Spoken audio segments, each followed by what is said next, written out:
Hola a todos, en este pequeño video vamos a mostrar una muy breve introducción al modelamiento numérico. El objetivo de este video no es profundizar en todos los aspectos necesarios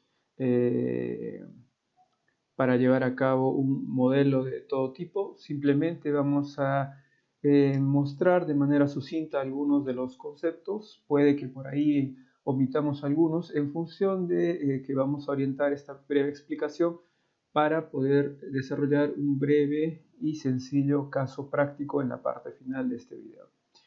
Mostramos en esta primera lámina unos 4 ejemplos de algunos problemas geotécnicos que pueden ser abordados mediante el modelamiento numérico. En la parte superior izquierda tenemos una presa de arco, como pueden ver, y se muestran los estados de esfuerzos o podrían ser también un gráfico referido a las deformaciones verticales de la presa de arco propiamente dicha. En la parte superior derecha tenemos una lámina que nos muestra el modelamiento y el mallado también de un problema referido a la construcción de muros anclados. Este análisis se muestra en un estado de deformación plana. Aquí en la parte inferior izquierda tenemos un modelo que nos muestra los estados o los desplazamientos totales para un talud analizado en un modelo numérico en 3 dimensiones. En la parte inferior derecha también tenemos un modelo en 3 dimensiones que nos muestra los resultados de los desplazamientos verticales para la excavación de un túnel mediante el uso de una máquina tuneladora. Como ustedes saben, la excavación de túneles principalmente, no son todos los métodos, tenemos los métodos, el método austriaco, el NATM, o el método con tuneladora. En este caso podemos observar en la parte ya donde se han colocado los anillos, tenemos aquí una cierta subsidencia, y en la zona cercana al escudo de la tuneladora también tenemos una subsidencia relativamente mayor. Sin más, continuamos con el video. Y en esta lámina lo que tratamos de mostrar son algunos ejemplos de problemas que pueden ser resueltos mediante formulaciones analíticas. Aquí en la parte izquierda tenemos 4 ejemplos. Aquí tenemos una zapata que, como ustedes saben, de lo que se estudia regularmente en geotecnia, en cursos de geotecnia o en cursos de ingeniería de cimentaciones, los cálculos de la capacidad de carga desde el punto de vista geotécnico para esta cimentación se pueden llevar a cabo con formulaciones, por ejemplo, planteadas por Terzaghi, por Meyerhoff, por Besick, por Brinch-Hansen, ¿sí? Es decir, podemos encontrar formulaciones directas para determinar la capacidad de carga del terreno al colocar una zapata con una cierta geometría. Lo mismo en el caso de los pilotes, encontramos que podemos llevar a cabo el cálculo de la capacidad de carga por punta, por fricción lateral de un pilote individual y en consecuencia de un grupo de pilotes. Ahí tenemos formulaciones también de Meyerhoff, formulaciones basadas en ensayos SPT, formulaciones para suelos finos, según códigos internacionales, formulación de NavyFAC, formulación de AASHTO, etcétera, etcétera, que son formulaciones, repito, analíticas que no implican mayores dificultades para encontrar el cálculo requerido. Aquí en la parte inferior izquierda también mostramos un problema para encontrar, por ejemplo, el factor de seguridad sobre un posible deslizamiento en este talud que se muestra en esta zona. Hay que recordar que aquí estamos hablando del método de equilibrio límite, que es un método muy simplificado para poder determinar el factor de seguridad únicamente. Entonces también estaría dentro de ese grupo de formulaciones analíticas, entre comillas, ¿sí? Es decir, una solución directa. De manera similar, yo tengo un muro de contención, aquí tengo el relleno, aquí está el terreno natural, aquí el terreno que hace el empuje pasivo, tengo un tacón, la punta del muro, el talón, etc. constituyendo todo esto, yo puedo hacer una verificación del muro por volteo, por deslizamiento, la excentricidad, la capacidad de carga, el asentamiento, el agrietamiento, el refuerzo estructural, si es que hubiera socavación o no. Pero todas estas verificaciones mediante modelamiento numérico se pueden realizar, pero aquí nos estamos enfocando en que estas verificaciones que acabamos de mencionar serían abordadas con fórmulas simples, es decir, con formulación analítica. Entonces, cada uno de estos 4 casos serían resueltos con fórmulas directas, y que son las que también hemos estudiado en el curso. ¿Sí? Entonces, como pueden ver, estos problemas están restringidos a escenarios muy específicos. ¿Sí? Aquí yo resuelvo los cálculos debajo de una zapata, aquí para un pilote, para un talud, para un muro. Pero, ¿qué sucede? ¿Qué sucede si yo tuviese problemas combinados? ¿Serán aplicables las formulaciones que hemos estudiado? ¿Seguirán siendo válidas? Por ejemplo, vamos a este gráfico de la derecha. Tenemos un edificio por aquí y observen que aquí en la parte inferior tenemos un túnel, seguramente un túnel de una línea de metro que está yendo debajo de la calzada. Al costado tenemos el proceso de construcción de una nueva edificación, y para los sótanos se han colocado unos muros que están siendo anclados. Y a la derecha tenemos un terraplén, ¿sí? Para un paso a un desnivel, de repente para una línea ferroviaria elevada. Imagínense, si yo quiero colocar por aquí una zapata, el cálculo de esa zapata seguirá los mismos lineamientos que el cálculo de esta zapata. Recuerden que ahora hay acción del bulbo de presiones aquí, hay fricción por este anclaje, habrá asentamiento en la parte superior del terreno como efecto de subsidencia debido a la excavación de este túnel. Es decir, el problema geotécnico ya no se encuentra en un escenario muy específico ni restringido a un cierto tipo de solicitación. En este caso, ¿cuál era el tipo de solicitación? La presión vertical que yo aplico mediante la zapata al terreno. Aquí, ¿cuál era? La presión vertical que yo aplico y que luego es resistida por la fricción en el pilote y la punta. Y aquí también empuje activo, empuje pasivo, supresión, empuje del agua, etc. Aquí lo mismo, la resistencia al corte movilizada y la resistencia al corte que ofrece el terreno, ¿sí? Perdón, la resistencia al corte movilizada en la parte inferior y el esfuerzo cortante aplicado debido al peso de toda esta masa que intenta deslizarse. Por lo tanto, miren, aquí tenemos solicitaciones específicas que son abordadas justamente por esa misma razón, por fórmulas también específicas. Aquí, en cambio, vemos problemas en los cuales estos escenarios no están tan separados, es decir, están mezclados e interactúan con diversos condicionantes. Ante estos escenarios, el alcance de estas soluciones que hemos estudiado quedarían un poco cortos, un poco restringidos.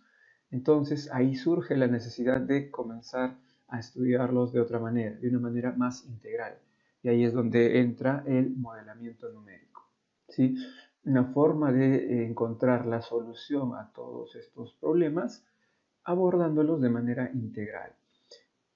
Y el modelamiento numérico está enfocado en geotecnia principalmente al análisis de esfuerzos y deformaciones. Ya saben ustedes que deformaciones, si estamos en un estado de análisis de 3 dimensiones, podríamos tener deformaciones en X, deformaciones en Y, en Z, deformaciones cortantes, rotaciones, etc. Y lo mismo para los esfuerzos, podríamos tener esfuerzos de tracción, de compresión, de corte, esfuerzos efectivos, esfuerzos totales, por separado la presión de poros, esfuerzos por cada fase constructiva, desplazamientos también por cada fase constructiva. ¿Sí? Esa sería la manera en la cual nosotros podríamos encontrar una solución más adecuada, más acertada para un problema integral como este que están viendo aquí en la derecha. ¿Y qué es más un escenario con el cual nos podemos tocar en el trabajo continuo de la ingeniería? Muy bien, continuamos. Ahora, antes de adentrarnos al modelamiento numérico en sí, veamos un poco el escenario global en el cual nos manejamos. Recuerden que nosotros, al desarrollar los conceptos de ingeniería, estamos utilizando conceptos, una parte de los conceptos de la mecánica. ¿sí? Dentro de la mecánica nosotros recordemos que tenemos una mecánica teórica, una mecánica aplicada y una mecánica computacional. Y dentro de esta mecánica computacional es donde encontramos el modelamiento numérico, que hoy en día se desarrolla precisamente con software. Fijémonos ahora dentro de esta mecánica computacional tenemos, digamos, tres ramas: la nanomecánica y micromecánica, que escapa del alcance que pretendemos abordar ahora; luego la mecánica del medio continuo y los sistemas que trabajan de manera integrada, ¿sí? Se hacen análisis paralelos y luego se integran las soluciones. Ahora, en cuanto a la mecánica del medio continuo, es preciso señalar que tiene un alcance mayor a la mecánica de materiales que conocemos, ¿sí? Incluso tiene otra notación, tiene una notación de cálculo un tanto distinta, ¿sí? No solo la simbología de las integrales, las derivadas que conocemos, sino tiene una notación que busca agilizar un poco la parte matemática, dado las grandes cantidades de expresiones que maneja, y tiene una notación que busca reducir estos términos. Entonces hay conceptos que estudiar de la mecánica del medio continuo, que es toda una rama que cubre incluso la mecánica de materiales y toda la mecánica que se estudió, pero es mucho más amplia y permite estudiar a los fluidos y a los medios continuos. Recordemos que a pesar que muchos materiales puedan no tener de manera efectiva un comportamiento continuo, nosotros nos valemos de este concepto de mecánica del medio continuo para hacer un estudio más rápido, más práctico. Por ejemplo, el suelo. El suelo no es un medio continuo, el suelo es un medio discontinuo, heterogéneo. Pero dadas las características en las cuales se encuentra depositado y en la interacción entre las partículas, asumimos un comportamiento de medio continuo para poder abordar el análisis, tal como estamos mencionando aquí. Miren, la mecánica del medio continuo puede abordar sólidos, estructuras, fluidos y también materiales que tienen distintas fases internas. Dentro de la mecánica del medio continuo podemos estudiar el análisis a partir de la estática y a partir de la dinámica. Como ustedes ya saben, la estática estamos en equilibrio de fuerzas. La dinámica sí que existen aceleraciones, existe movimiento en los materiales internos del modelo, y podemos también llevar a cabo análisis de tipo lineal y de tipo no lineal con cambios en las propiedades de los materiales. Algunos de los métodos de discretización espacial. ¿A qué nos referimos con discretización? Iremos adentrándonos un poco más en las siguientes láminas, pero por ahora podemos adelantar lo siguiente. Si ustedes se fijan en esta zona, de la izquierda o de la derecha, o en la parte inferior izquierda o en la parte inferior derecha, van a ver unas mallas, ¿sí? ¿A qué se debe la presencia de estas mallas? Estas mallas tienen como objetivo reducir, entre comillas, el problema. No es que sea esto una partición física, no pensemos que aquí tengo un volumen de suelo, no. Es una partición imaginaria con el objetivo de resolver, por ejemplo, voy a resolver qué sucede primero en este elemento triangular. Entonces yo encontraré en ciertos puntos de este triángulo las soluciones, es decir, los esfuerzos y los desplazamientos. Y por ejemplo, estoy en este punto, ¿sí?, que es uno de los vértices de este triángulo, entonces ya he encontrado los desplazamientos y los esfuerzos. Luego, por ecuaciones, recordemos que dentro de nuestros modelamientos numéricos vamos a encontrar tres tipos de ecuaciones. Ecuaciones referidas a los modelos constitutivos de los materiales, ecuaciones referidas al equilibrio y ecuaciones referidas a la compatibilidad. Entonces, por compatibilidad, este vértice, que es un nodo de este elemento triangular y que es común a este otro elemento triangular, debe presentar un mismo desplazamiento en ambos casos. Por lo tanto, por compatibilidad, yo luego puedo encontrar cuáles serían los desplazamientos y los esfuerzos para este otro elemento triangular. Y luego lo mismo para el siguiente elemento triangular, y así poder extender ese análisis a todo este modelo. Eso es lo que llevan a cabo nuestros programas de cómputo. ¿sí? Entonces, la manera en la cual se pueden llevar a cabo este tipo de discretizaciones están asociadas a distintos métodos. Aquí vamos a ver algunos de estos métodos numéricos. Tenemos entonces, dentro de estos modelos de discretización espacial, y también no solamente modelos usados para la discretización, sino para el enfoque de las soluciones de los modelos numéricos, tenemos los métodos de los elementos finitos, como pueden ver por aquí, los métodos de los elementos de contorno, métodos de diferencias finitas, métodos de volúmenes finitos, métodos espectrales, métodos de malla libre y métodos de elementos discretos. Dentro de los métodos más utilizados en nuestro medio y en la geotecnia tenemos a los métodos de elementos finitos, métodos de diferencias finitas y métodos de elementos discretos, y los métodos de elementos de contorno, que son de cada vez mayor uso. Tenemos ahora una matriz, si quisiéramos llamarlo, de organización de algunas técnicas que podríamos emplear. Miren, en la parte superior estamos mostrando un sistema real, es decir, un problema real. Entonces, un caso práctico, esto aplica en realidad para muchos casos más, pero estamos enfocándonos en el análisis de la estabilidad de un talud, ¿sí? Dentro del análisis de estabilidad de un talud podríamos tener estos tres enfoques. El primero sería el enfoque de una solución analítica, es decir, con una fórmula directa y lo resolvemos a mano, como solemos hablar en términos coloquiales. Luego también podemos tener métodos simples, métodos simplificados, que son los métodos de equilibrio límite y los métodos de análisis límite. ¿Sí? Recuerden que los métodos de equilibrio límite se basan en el equilibrio de fuerzas y equilibrio de momentos para encontrar un factor de seguridad. En caso el factor de seguridad sea mayor que 1, el talud sería estable. En el caso del factor de seguridad sea menor que 1, el talud sería inestable. Entonces, esos también constituyen métodos simplificados. Y luego vienen los métodos numéricos, que son los más completos porque nos permiten encontrar en la parte superior del talud los desplazamientos, en la parte media, en cualquier parte del cuerpo del talud, los desplazamientos y los esfuerzos asociados. Esto es algo que no podemos alcanzar ni con el método de solución analítica ni con los métodos de equilibrio límite directamente.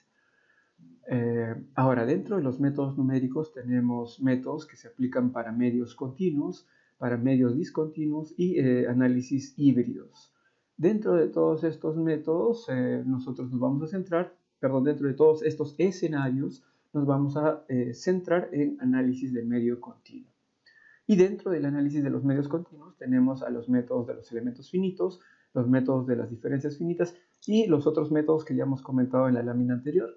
Entonces, principalmente hemos mencionado en la lámina anterior a 4 métodos. De esos 4 hemos mencionado en primera instancia a los elementos finitos y a las diferencias finitas, que en geotecnia por lo menos serían los de mayor uso en nuestro medio también.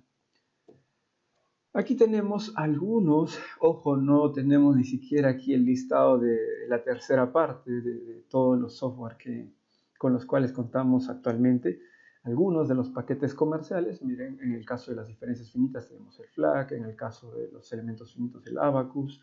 El Abacus hay que tomarlo con mayor amplitud porque no solo está enfocado a geotecnia, está enfocado a problemas estructurales de distintas ramas de la física y la mecánica, problemas térmicos, problemas geotécnicos, de fluidos, etc. El ANSYS sí que está enfocado más a problemas estructurales. En MIDAS, que tiene varios módulos, uno de sus módulos está enfocado a geotecnia, tiene un módulo para estructuras y demás ramas.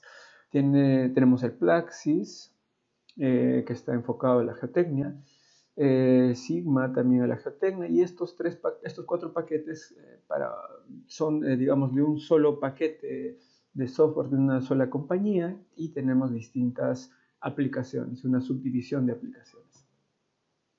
Ahora, vamos a enfocarnos en esta oportunidad únicamente a los elementos finitos. En algún otro video seguramente podríamos hablar un poco sobre las diferencias finitas. De todas maneras, no quiero que quede como precedente de que en este video vamos a detallar todo sobre los elementos finitos.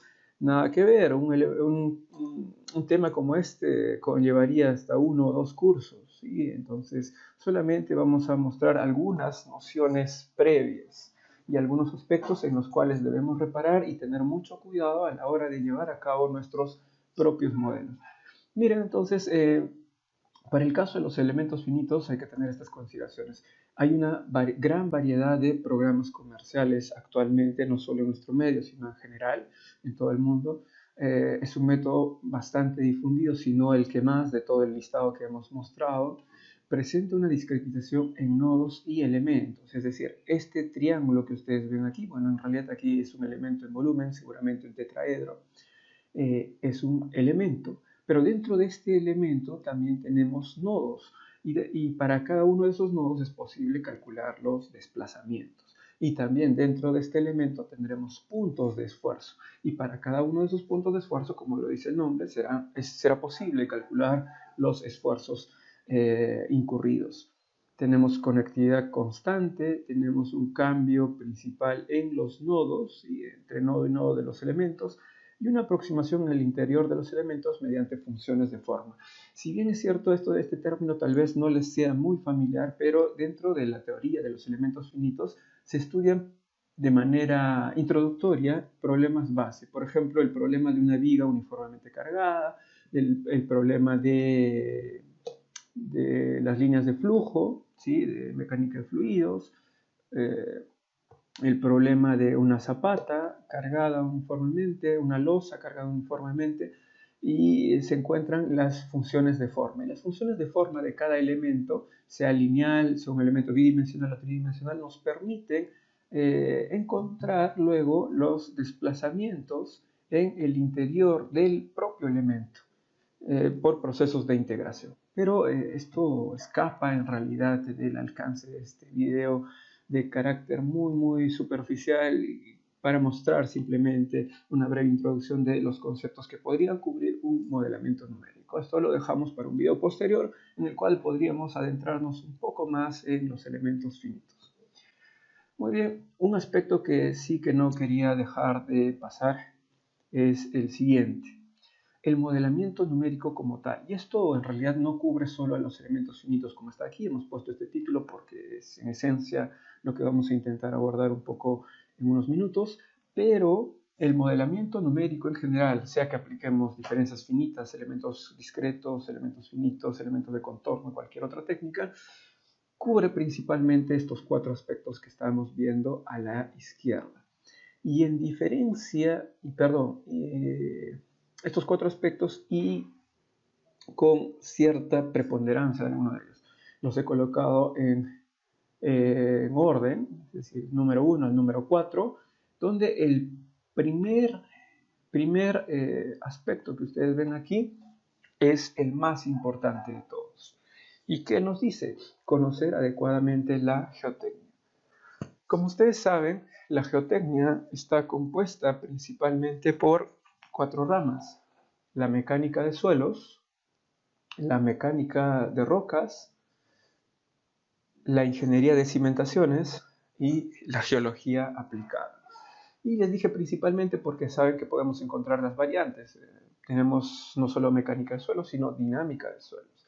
Tenemos dinámica de rocas también. Por lo tanto, el conocimiento global de la geotecnia es importante.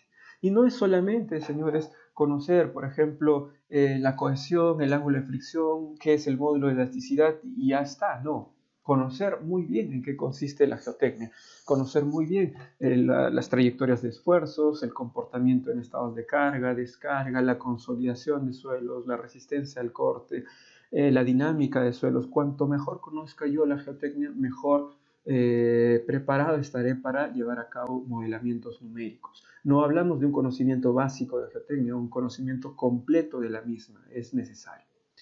En segunda instancia, con menor importancia que la primera, viene, pero no poco importante, ojo, solo que dijimos que esta es la primera. La primera de todas es un conocimiento cabal de la geotecnia. Luego viene el conocimiento y criterio ingenieril. ¿A qué se refiere? Por ejemplo, ¿qué sucede si yo hago un modelo numérico donde estoy aplicando una compresión y de pronto el elemento, en vez de comprimirse, se expande? Entonces yo debo estar en capacidad de poder interpretar a qué se debe esto, cuáles han sido las causas. Debo saber en qué momentos puedo redondear ciertos niveles de unidad, en qué momentos puedo trabajar con ciertos niveles de magnitud, etc. Entonces, el conocimiento y criterio ingenieril. Nosotros somos ingenieros y sabemos cuáles son los órdenes de magnitud de nuestro interés, qué comportamiento podríamos esperar, en qué casos sí debo mostrar más detalle en mis modelos, en qué casos puedo aceptar ciertas tolerancias o márgenes de error, en qué casos puedo hacer simplificaciones y en qué casos no. ¿Sí? Después de esto vienen los conocimientos matemáticos. Por ejemplo, al momento de aplicar la técnica de los elementos finitos debemos tener cabal conocimiento de más o menos en qué consiste el desarrollo de estas técnicas. Hemos mencionado hace unos instantes que se aplican ecuaciones diferenciales para cubrir lo siguiente: los modelos constitutivos, ecuaciones de equilibrio y ecuaciones de compatibilidad. Ahora, la resolución implica una resolución, al menos dentro de los elementos finitos, una resolución del tipo matricial. Y debemos recordar todos los conceptos de los análisis matriciales, que es una matriz singular, por ejemplo. Si el software nos envía un mensaje de usted está muy cerca de producir una matriz singular, ¿qué significa eso? ¿Por qué mi estructura o mi matriz sería inestable? Entonces, si yo no tengo esos conocimientos, pues no podré dar soluciones certeras y adecuadas a los posibles problemas con los cuales me pueda topar dentro del modelamiento numérico. Y finalmente, señores, miren, en cuarta instancia y digamos el tópico de menor importancia dentro de todas las que hemos mencionado es saber manejar la herramienta informática. ¿Está bien? Es decir, usar el software, saber dónde hay que hacer clic, para qué me sirve cada barra, icono, barra de herramientas, menú, etc. ¿Sí? Y quise mostrar esto porque muchas veces surge una falsa confianza de que si yo sé utilizar el software, manejar el software, saber dónde hacer clic, ya soy un modelador numérico, ¿no? Ya puedo llevar a cabo buenos modelamientos numéricos y nada más falso que eso. Esto es el último tópico, el de menor importancia, es lo último en estos 4 aspectos que yo debo tomar en cuenta para llevar a cabo correctos modelamientos numéricos. Por ejemplo, ¿no? Por dar un ejemplo extremo, esto sería el equivalente a que por saber usar el Word, ¿sí? Ustedes saben que Microsoft Word es una herramienta informática, no es que yo ya sea capaz, de redactar una novela como 100 años de soledad, por ejemplo. Solamente sé usar la herramienta informática, pero eso no me hace un escritor. Es una analogía un tanto extrema, pero más o menos en esencia lo que queremos mostrar. Ahora, estos 4 tópicos constituirían las 4 patas de una mesa, ¿sí? Que sería el modelamiento numérico. Entonces, cuando alguna de ellas esté flaqueando o no esté presente, pues nuestro modelo estará un poco en el aire. No se olviden, primera instancia debo conocer muy bien la geotecnia, no solamente saber qué es cohesión, qué es ángulo de fricción, qué es el coeficiente Poisson, qué es el módulo de elasticidad secante, tangente, qué es la compresión. No, hay que conocer ampliamente la geotecnia para poder inferir los comportamientos del terreno, para saber dónde estoy en estado de carga, qué es lo que debería esperar en mis modelos, qué tipo de desplazamientos, dónde podría esperar clasificaciones, dónde podría esperar compresiones, descompresiones, tensiones, etc. Muy bien, continuemos.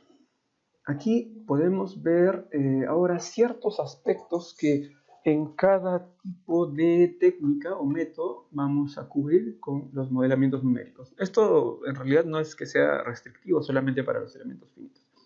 Entonces, en primera instancia vamos a mencionar que es importante tener una adecuada geometría para el modelo. Con geometría para el modelo me refiero a lo siguiente, miren. Por citar este ejemplo básico, yo tengo aquí una cimentación a la cual estoy aplicando una carga distribuida y esta carga distribuida me está mostrando, me muestra que mediante esta cimentación voy a transmitir presiones al terreno. Y debajo de la cimentación yo tengo un volumen conocido como bulbo de presiones. ¿Cuál es el concepto de este bulbo de presiones? Es el volumen en el cual yo voy a afectar al terreno a partir de la aplicación de esta presión en la parte superior. Es decir, debajo del bulbo de presiones el terreno ni se entera que yo estoy aplicando una carga en la parte superior.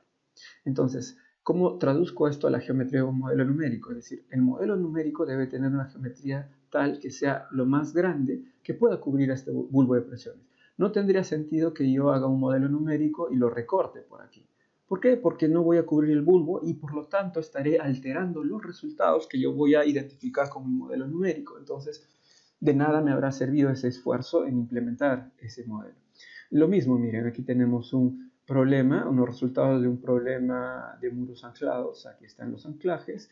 Aquí hay una carga distribuida que puede representar, por ejemplo, el peso de un edificio adyacente, del vecino. Aquí tengo los esfuerzos. Como pueden ver, hacia este nivel ya no hay cambios en los desplazamientos, si es que esta lectura fuese de desplazamientos en el terreno. Por lo tanto, esta sí que sería una geometría adecuada para representar este problema. ¿Qué pasaría si mi geometría, por ejemplo, en profundidad terminaría aquí?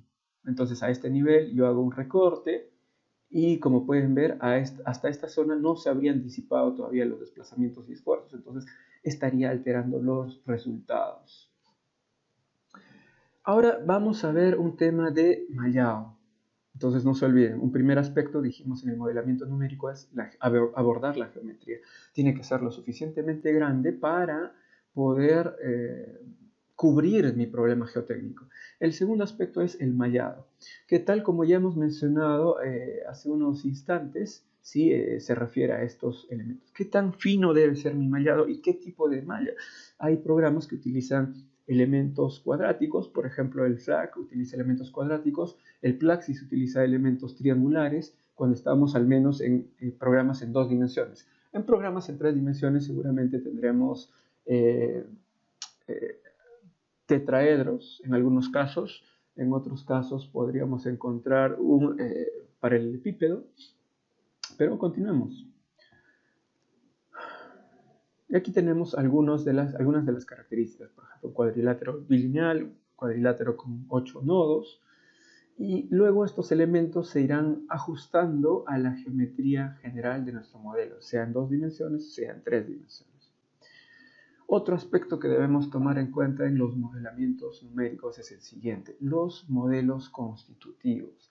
Aquí presentamos un breve listado de solamente algunos de los modelos constitutivos que podemos utilizar en geotecnia. Solamente son algunos. Actualmente podríamos encontrar más de un centenar de modelos constitutivos en el mundo, ¿sí? Con tantos modelos constitutivos que se presentan en tesis de pregrado para problemas seguramente mucho más específicos. Aquí tenemos el modelo lineal elástico, que es el modelo por mucho más sencillo, que nos indica que el elemento es elástico, sin restricciones. Este es un modelo, pues, como ustedes saben, que no representa para nada el comportamiento del suelo.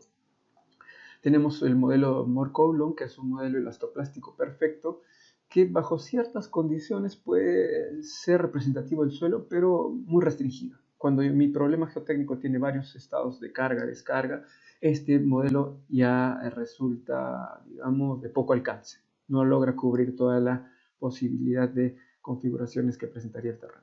Luego tenemos un modelo de endurecimiento conocido dentro de Plaxis como modelo de hardening soil. Otros programas los trabajan con otra nomenclatura, pero a la larga son modelos de endurecimiento trabajados en base al modelo de endurecimiento de Chan, publicado en 1970.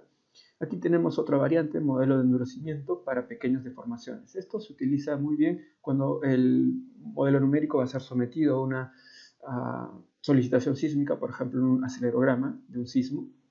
Tenemos el modelo de soft soil con deformaciones plásticas, el modelo de Camp Clay muy enfocado a las arcillas, el modelo Hook-Brown para los macizos rocosos, ¿sí? Basados principalmente en el criterio de rotura, ¿sí? De Moore-Coulomb combinado con los aspectos de Hook-Brown.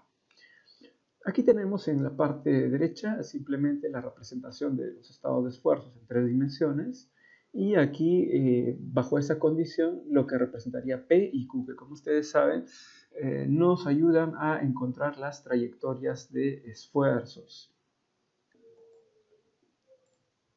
Muy bien, ahora veamos una breve, muy breve en realidad, descripción de solamente 4 modelos constitutivos que utilizamos en geotecnia. En realidad solamente vamos a mostrar el gráfico que representaría un poco el comportamiento que describe cada uno de estos modelos y por ahí un listado de parámetros necesarios para su implementación en los programas de cómputo.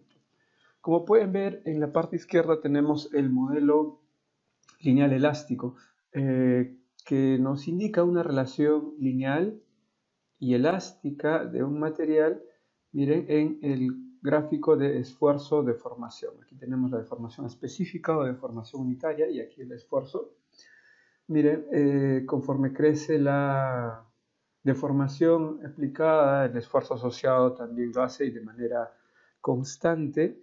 Y si nosotros dejamos de cargar el material retorna, la relación esfuerzo-deformación retorna por la misma recta. Tanto para el proceso de carga y descarga, el módulo de elasticidad es el mismo y no presenta un límite en la rigidez, es decir, esta recta se prolonga indefinidamente. Eso es lo que tenemos en un modelo lineal elástico y miren, para su implementación en los programas de cómputo nos basta con indicar el coeficiente de Poisson y el módulo de elasticidad. Veamos ahora qué tenemos con el modelo de Mohr-Coulomb. El modelo de Mohr-Coulomb nos presenta un modelo elastoplástico perfecto. Observen que este modelo elastoplástico perfecto presenta un primer tramo de comportamiento elástico y luego un tramo de comportamiento plástico. Este modelo se acerca un poco mejor también al comportamiento del terreno, del suelo, que como ustedes saben tiene un comportamiento elastoplástico, pero no elastoplástico perfecto. Ojo. Entonces, fíjense, si yo, dado un nivel de deformación plástico alcanzado, decido descargar, retirar la carga al terreno, por ejemplo, yo realizo una excavación, entonces se produce la relación esfuerzo-deformación de retorno, de descarga, paralela a la primera recta, cuando la carga era elástica lineal. Esto qué significa que solamente trabaja con un único módulo de elasticidad. Si bien es cierto, se ha mejorado mucho la relación del modelo lineal y nos acercamos un poco más al comportamiento del terreno, aún no cubrimos todas las variantes que presenta el terreno.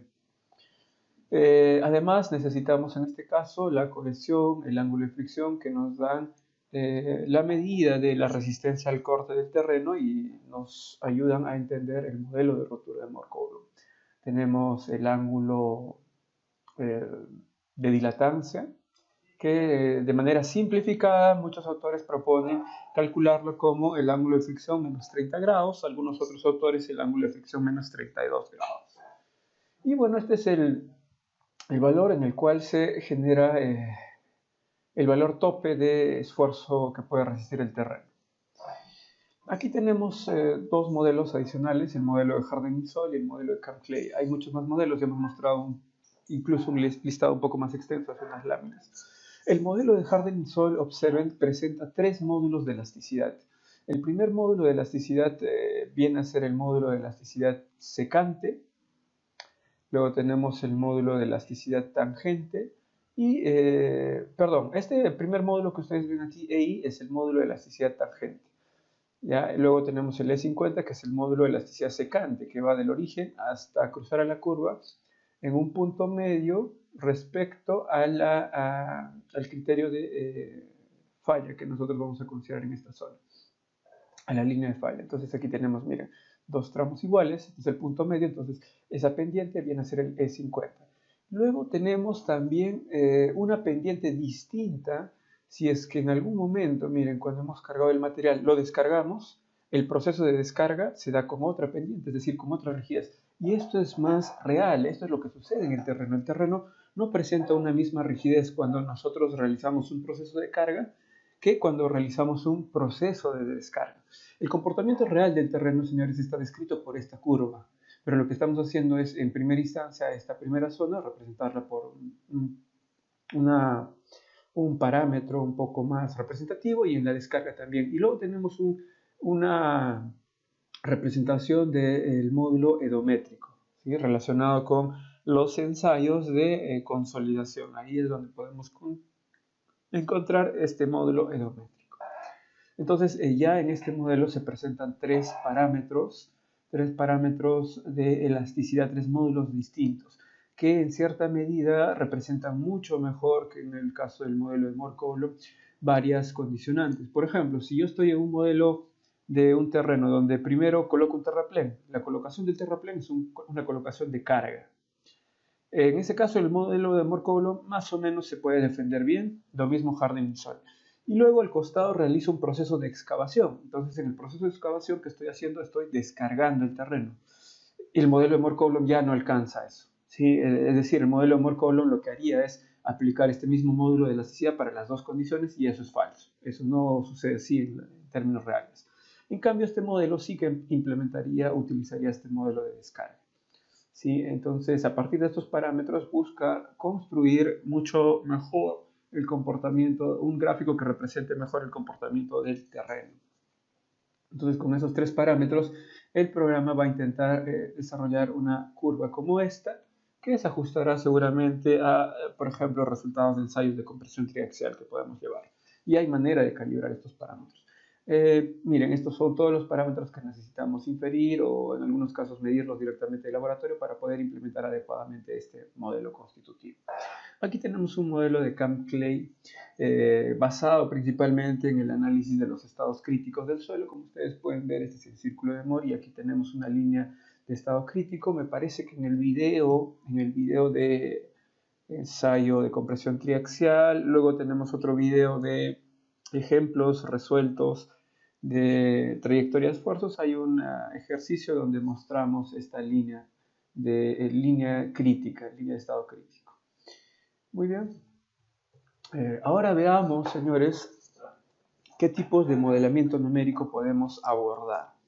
Y aquí hay un detalle importante, miren, nos adelantamos. En un modelamiento en 3 dimensiones podemos abordar todos los problemas numéricos.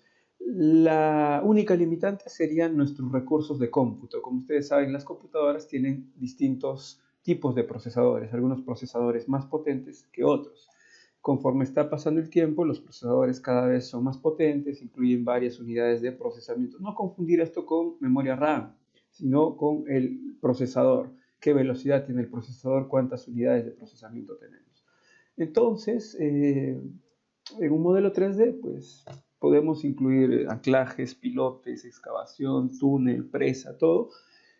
Y la limitante será qué tan potentes sean nuestros procesadores. Ahora, si yo tengo un túnel, por ejemplo, ya sería un poco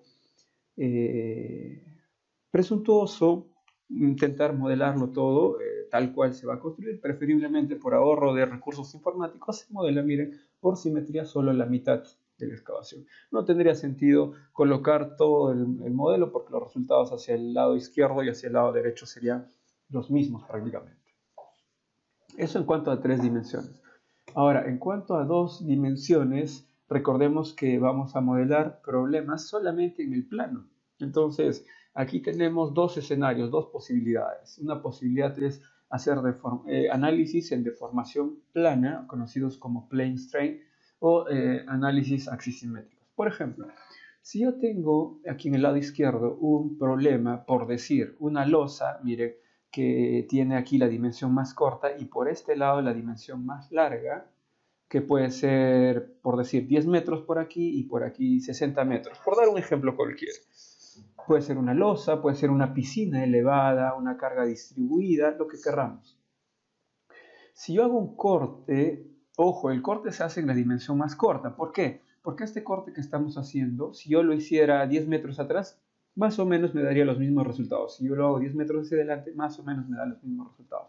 En cambio, si hago un corte en el sentido longitudinal, en el sentido de la dimensión más larga, eso no sería cierto. Es decir, la misma sección que yo hice al centro no representaría los resultados 10 metros atrás, 10 metros adelante. ¿Ya? Entonces, aquí hacemos un análisis presuponiendo que los resultados que ustedes tengan de solamente analizar este plano que estamos cortando aquí serán válidos hacia atrás y hacia adelante. Es decir, estamos presuponiendo que las deformaciones se producen tanto en X como en Y, pero en Z no se producirían deformaciones. Es una suposición, ¿sí? Ahora, sabemos que ya cuando estemos muy cerca del borde del elemento, seguramente esa sección sí tendrá valores distintos sustancialmente a la sección que estamos cortando aquí. Pero, por ejemplo, para problemas de muros de contención, de muros pantalla o de cargas distribuidas, este tipo de análisis sería válido. Si nosotros tenemos un problema como el de implementar una piscina elevada, que al final lo podemos representar como una carga distribuida, también esto sería válido. Ahora, si yo tengo que modelar un cilindro, un reservorio, un tanque, ya saben que ese es un sólido de revolución, y yo estoy en un programa que solamente me va a modelar en 2 dimensiones, podrían considerar este estilo, esta metodología axisimétrica, es decir, hago un corte y luego los resultados que yo obtenga de este modelo los tengo que multiplicar por 2pi y ya está, ya tengo mi resultado para el modelo real en 3 dimensiones de un sólido de revolución. Muy bien, ahora vamos a abocarnos a implementar un caso práctico muy sencillo, bastante pequeño y reducido, pero que permite ir comprendiendo algunos de los aspectos de la implementación de estas herramientas informáticas. Mire, tenemos aquí un caso de una cimentación completamente flexible, un caso ideal, y de una cimentación completamente rígida, también un caso ideal. ¿En qué consisten? Yo tengo aquí una estructura de cimentación, la cual recibe una presión, como ustedes pueden ver, una carga distribuida en la parte superior, y esta cimentación, al ser completamente flexible, se va a deformar lo mismo que se deforma el terreno sobre el cual descanse, ¿sí? En la parte derecha tenemos una cimentación completamente rígida. Entonces yo tengo una carga aplicada en la parte superior.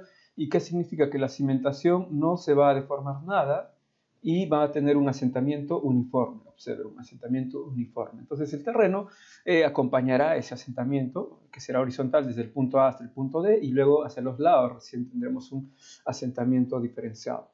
Si hacemos un comparativo, observen que en el caso de la cimentación completamente flexible, en la parte central tenemos mayor asentamiento que en los extremos.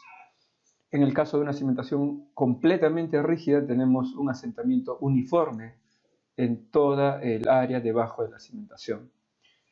Aquí tenemos una superposición de los gráficos, ¿sí? Entonces, vamos a intentar hacer una implementación de ambos casos en un ejemplo de modelo numérico bastante sencillo, con una versión ya antigua de este software que les hemos facilitado para únicamente trabajarlo con fines educativos. El modelo que vamos a implementar, ya les comenté hace unos instantes, antes de desarrollar un modelo hay que hacer una previa conceptualización, colocar nuestra geometría, nuestras propiedades, etc.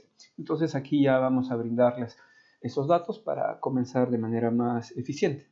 Observen, tenemos en nuestro modelo la intención de verificar el comportamiento de una cimentación de un ancho de 10 metros. El largo seguramente será una dimensión mucho más grande y como ustedes saben, al estar en un modelo de deformación plana vamos a trabajar con la dimensión más corta, es decir, vamos a tener una cimentación colocada aquí de 10 metros de ancho, que tendrá una carga distribuida de 200 kilonewtons por metro, ¿sí? Esa será la carga distribuida con la que vamos a trabajar, que sería un aproximado de 2 kilos por centímetro cuadrado, ¿sí? Aproximado porque ya saben que la reducción en realidad es entre 98.1. Luego, entonces, lo que queremos es que el modelo cubra, ya saben, en su totalidad el bulbo de presiones. Por lo tanto, si yo tengo un ancho de 10 metros, ya saben ustedes que por lo general las normas me indican que el bulbo de presiones debe tener una profundidad de entre 1.5 a 2 veces el ancho de la cimentación, es decir, entre 15 a 20 metros. Entonces aquí tenemos, ¿cuánto? 30 metros, con la intención de tener una profundidad mucho mayor a la de ese posible bulbo de presiones. Bueno, aquí hemos implementado también el nivel freático con el objetivo de que puedan visualizar qué es lo que sucede con el nivel freático en la implementación de los modelos numéricos. Recuerden que estamos en un caso bastante sencillo, bastante básico únicamente. Continuemos. Aquí tenemos ahora las propiedades, ¿sí? Estas serían las propiedades del terreno que vamos a utilizar con un modelo básico de Moore-Coulomb para comenzar. Luego tenemos las propiedades de la losa. Utilizaremos una losa de 40 centímetros de espesor y estas serían las propiedades que vamos a emplear para ello.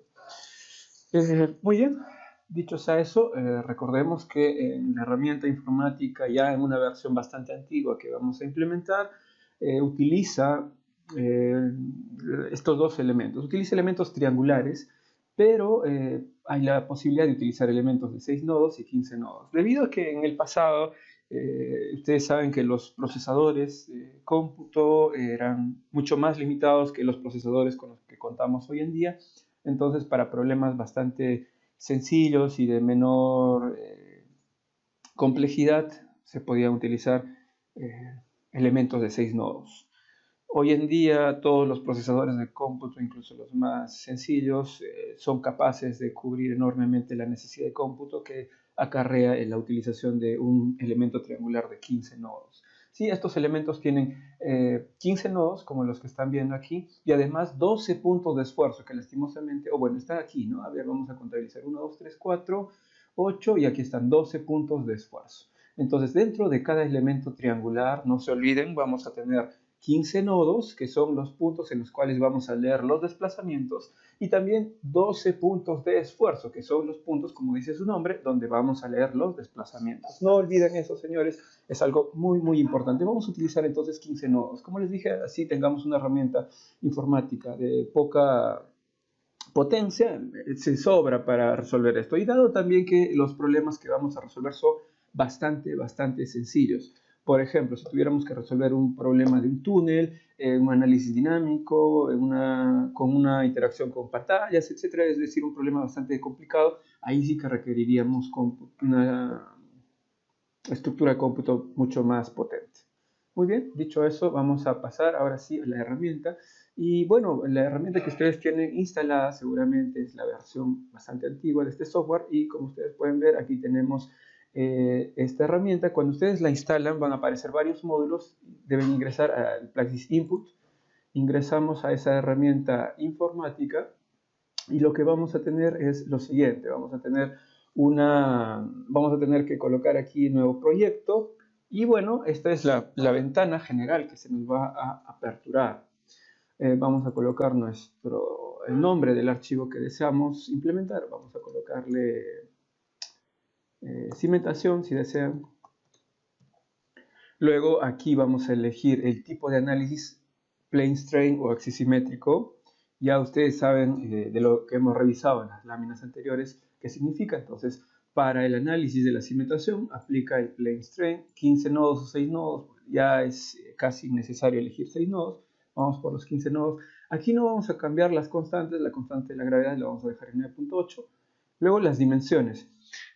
Bueno, estas son las unidades con las que vamos a trabajar. Unidades de tiempo aquí no vamos a utilizar porque no vamos a llevar análisis ni dinámicos ni de consolidación, al menos en el problema que estamos implementando, que es bastante sencillo. Luego tenemos unidades de longitud, tenemos unidades de fuerza, las vamos a dejar tal cual. Y estas unidades de geometría, aquí vamos a intentarle dar unas dimensiones ligeramente más grandes que la geometría que hemos apostado en nuestro modelo. En nuestro modelo hemos apostado por una geometría rectangular de 30 metros de altura y 120 metros de ancho. ¿Por qué 120 metros de ancho? Porque es una recomendación, si es que mi problema está localizado en la parte central, que si yo tengo una altura h, el ancho de mi modelo debe ser de 4 veces esa altura. Sí, eso es una recomendación básica, no quiere decir que sea restrictiva. Muy bien, entonces si tengo 30 metros de altura, aquí podría colocar, por ejemplo, 40 metros. Esto solamente me va a dar las dimensiones de la pantalla sobre la cual yo voy a poder trabajar. Por eso les digo que basta con que sea una dimensión ligeramente mayor a la cual ustedes quieren utilizar con su modelo. De ancho teníamos 120, entonces podemos utilizar 130 y veamos qué sucede. Esto va a depender, va a generar un reacomodo en su pantalla en función de qué monitor estemos utilizando. Si es un monitor cuadrado, un monitor de 4x3, un monitor de 16x9, un monitor de 21 por 9, ya dependerá del monitor que estemos utilizando. Le damos OK y listo, aquí se ha generado la pantalla de trabajo. Como ustedes pueden ver, aquí tenemos una dimensión mayor, en realidad nosotros vamos a trabajar con 30 nada más y con 120 metros, es decir, por aquí debe estar incluido. Si es que hemos indicado las dimensiones adecuadas, que son ligeramente superiores a las que queremos implementar con nuestro modelo, aquí deberíamos tener contenida la geometría necesaria para trabajar con nuestro modelo. Muy bien, ahora vamos a dibujar la geometría. Para que dibujemos la geometría debe estar habilitado este icono, este primer icono que ustedes ven, que es una barra de color negro. Entonces debe estar activado. Y luego vamos a tipear de la siguiente manera. La coordenada del extremo izquierdo inferior de nuestra geometría debe ser 0,0. Entonces la manera de tipear aquí es 0. Observen que aquí en la parte inferior se va a digitar el número 0, ¿sí?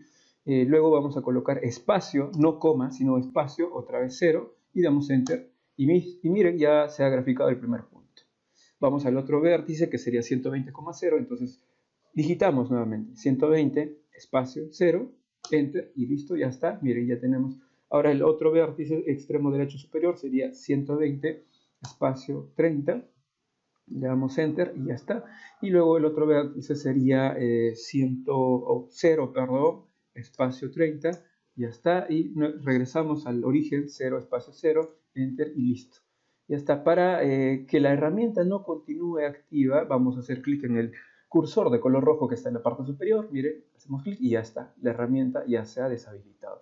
Ahora, si el espacio de dibujo queda un poco grande respecto a su geometría, ustedes tienen aquí una opción de zoom. Entonces la opción de zoom le dan clic y listo. Ya tienen una mejor visualización de todo su modelo. Hasta ahora lo único que hemos hecho es dibujar un rectángulo. Aquí no tenemos todavía ningún modelo de ningún tipo, ¿sí? Simplemente tenemos un rectángulo, nada más. No representa ninguna otra cosa. Nos falta colocar las propiedades del terreno, nos falta colocar las cargas. El nivel freático se coloca en una etapa posterior todavía. Entonces, dicho sea eso, no tenemos todavía alguna restricción. Entonces, antes de continuar con las características de cargas y eso, vamos por los materiales. Para definir los materiales, miren, vamos a hacer clic en este icono que ustedes ven aquí, Material Sets. Ahí hacemos clic y aquí tenemos la opción de trabajar diferentes elementos. Miren, la primera opción nos dice para trabajar con suelos e interfaces. Suelos ya sabemos a qué se refiere, e interfaces, ¿a qué se refieren las interfaces? Las interfaces son elementos que nos permiten pasar de un material a otro de manera más gradual. Lo iremos viendo posteriormente. Plates son elementos que nos permiten modelar elementos estructurales. Al estar aquí en un modelo de tipo de 2 dimensiones, los plates serán unas barras que nos permitirán modelar muros, plateas, zapatas, etc. GeoGrids nos permiten modelar geomallas, ¿sí? O también en esta versión antigua del software nos permite modelar una parte extrema de los anclajes. Y aquí anclajes, ¿no? Nos permite modelar una parte de los anclajes que es la conexión barra a barra, nodo a nodo del anclaje. Entonces, como en esta parte solamente queremos definir cuál es el único estrato que vamos a utilizar, vamos a hacer clic en suelos e interfaces. Aquí nos permite también esta opción hacer un agrupamiento de materiales, lo vamos a dejar tal cual, damos clic en nuevo y aquí nos aparece, señores, la opción del material. Si quieren le vamos a poner GPGM, ¿sí? Para darle una nomenclatura, que ustedes saben que eso es grava mal graduada, ligeramente limosa. Aquí podemos escoger los elementos constitutivos, los modelos constitutivos que en ese entonces este software, de hecho versión 8.6 ya bastante antiguo, podía implementar. Hoy en día hay muchos más modelos que están implementados en el software, pero por simplicidad vamos a trabajar en un modelo Morcolo. Vamos a trabajar en condiciones drenadas. Sí, ya saben ustedes que podemos trabajar en condiciones no drenadas, lo cual genera un exceso de presión de poros que se puede ir disipando en el tiempo. Eso corresponde más a los suelos finos y a etapas de consolidación. Por ahora lo vamos a dejar de esa manera. Aquí pueden realizar algún comentario que ustedes quisieran sobre ese modelo. Bueno, vamos a colocar entonces los datos que hemos mostrado en la lámina anterior. En esta parte deberíamos tener 16.5 kN por metro cúbico, el peso específico saturado 19.5 kN por metro cúbico. Observen que aquí podemos colocar también valores de permeabilidad, pero en este caso, en nuestro modelo, estos datos resultan irrelevantes debido a que no vamos a hacer un análisis de flujo, no vamos a hacer un análisis de consolidación. Lo dejamos tal cual. Parámetros. Entonces aquí vamos a colocar el módulo de referencia que viene a ser los 30.000 kilonewtons por metro cuadrado, el coeficiente Poisson, que es de 0.3. Estos valores no los vamos a tocar porque, como ustedes pueden ver, estos se han actualizado directamente a partir de colocar estos dos valores de aquí. Estos valores de velocidad en realidad aquí están mal implementados, ¿sí? No tienen razón de ser. ¿Por qué? Tal como se les ha comentado en una parte del curso, la velocidad de onda de corte tiene relación con el módulo de corte máximo, pero no un módulo de corte en condiciones de deformación grande, que es lo que vamos a trabajar. Por lo tanto, estos no tienen ningún sentido y tampoco tienen efecto en el cálculo. Estos módulos sí están referidos a estos dos cálculos y no los toquemos, simplemente se van a generar a partir de colocar estos dos valores. Luego la cohesión, si el terreno que ustedes van a trabajar no tuviera cohesión, no pueden ingresar 0 porque generaría una singularidad en los cálculos. Entonces, si así fuera 0, por lo menos colocaríamos 0.01. En nuestro caso tenemos 15 de cohesión. Luego el ángulo de fricción es de 33 grados. Tenemos entonces una dilatancia de 3 grados. Listo, las interfaces. Estas interfaces serán necesarias cuando yo tenga, por ejemplo, elementos que van a ser incrustados en el terreno. Por ejemplo, una pantalla. Y la pantalla necesita acoplar su comportamiento con el terreno adyacente.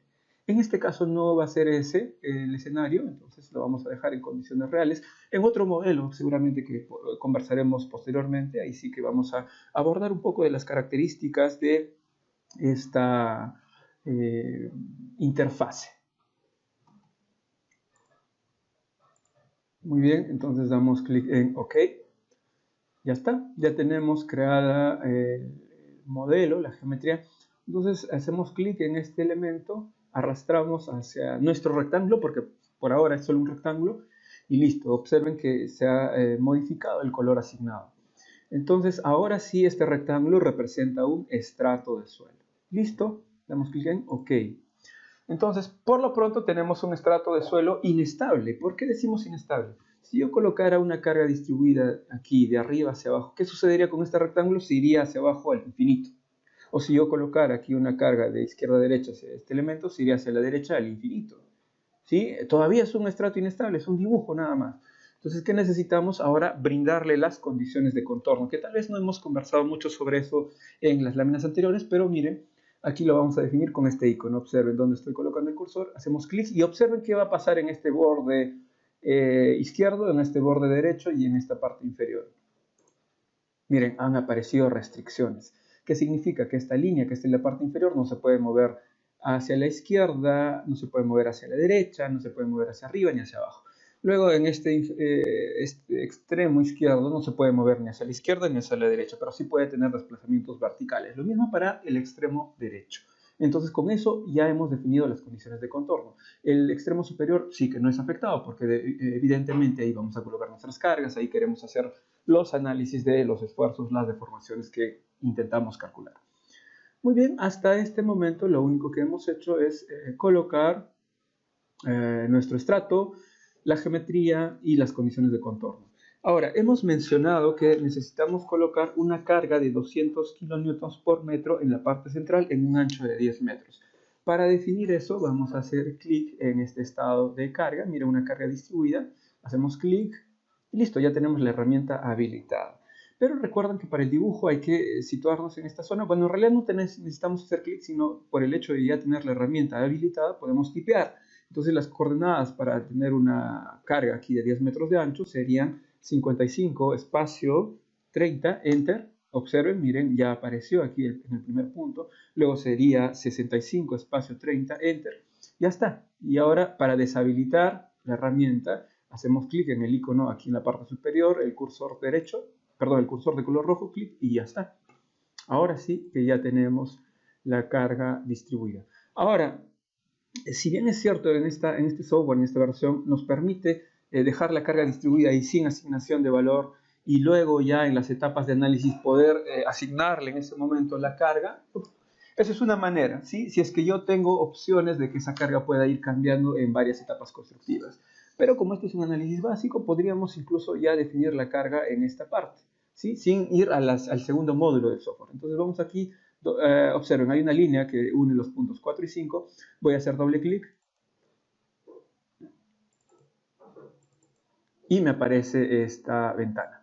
Entonces en esta ventana tengo dos opciones. Esa línea de 4 a 5 está representando una línea geométrica y también una carga distribuida. Hago clic en la carga distribuida, ok, y aquí me muestran los valores. ¿Sí? Yo podría colocar una carga trapezoidal incluso, pero lo vamos a dejar en una carga vertical hacia abajo, menos 200, y aquí también menos 200. ¿Y listo?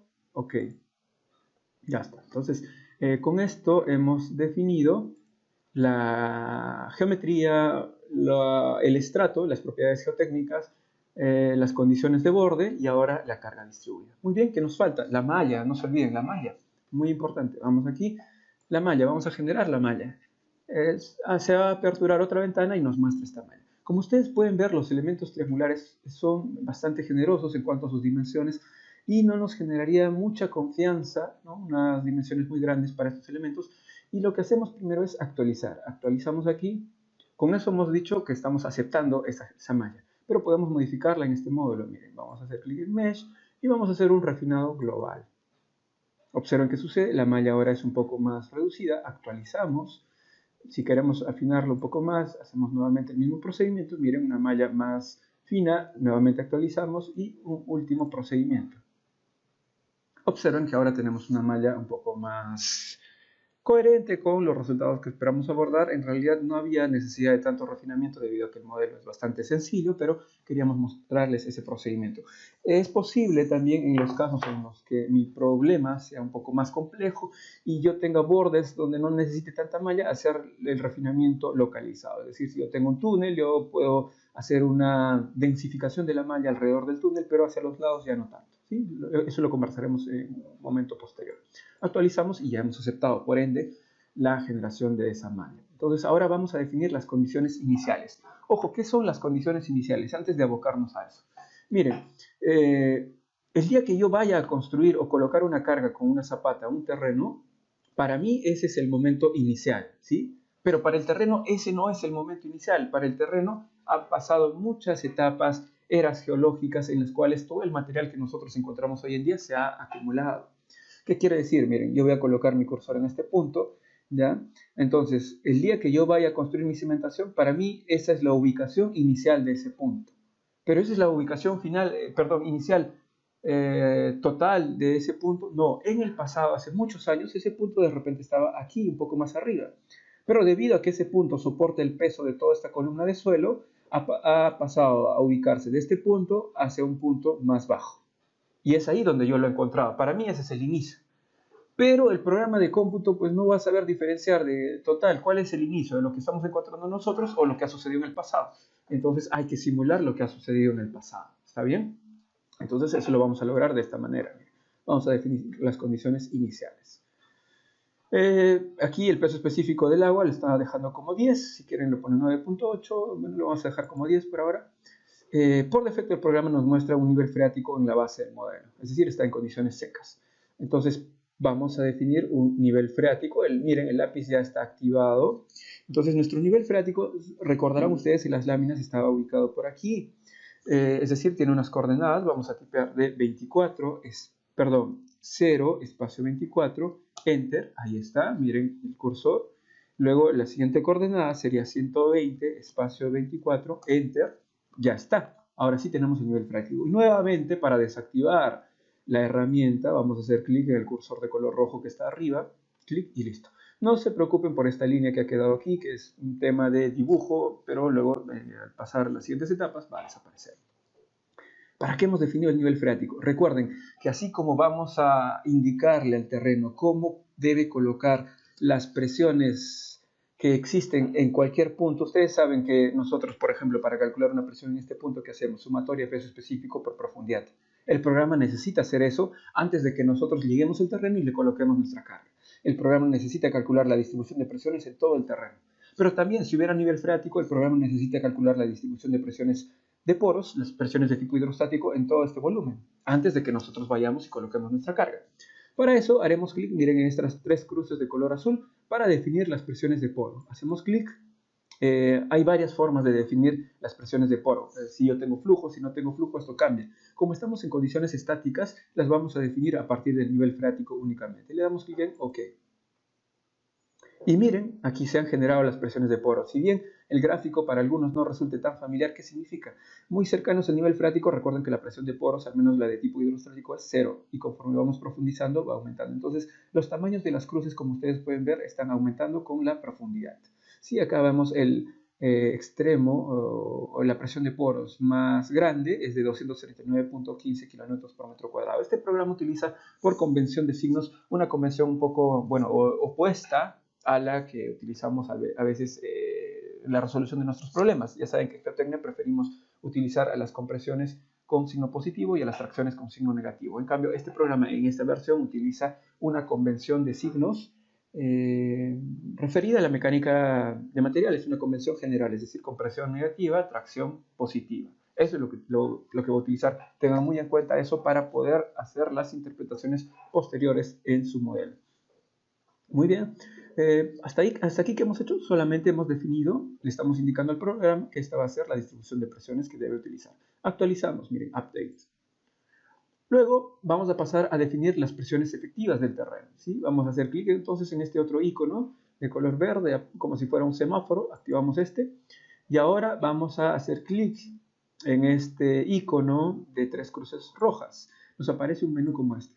Si tuviésemos varios estratos, aquí aparecerían varias filas. Aquí tenemos únicamente un solo estrato. Recuerden, señores, el concepto de Yaqui, ¿sí? La definición de Yaqui para el coeficiente de K sub 0, que era 1 menos seno del ángulo de fricción. ¿Cuál era el ángulo de fricción que definimos para este estrato? Era 33 grados. Entonces, 1 menos seno de 33 grados nos debería dar 0.455.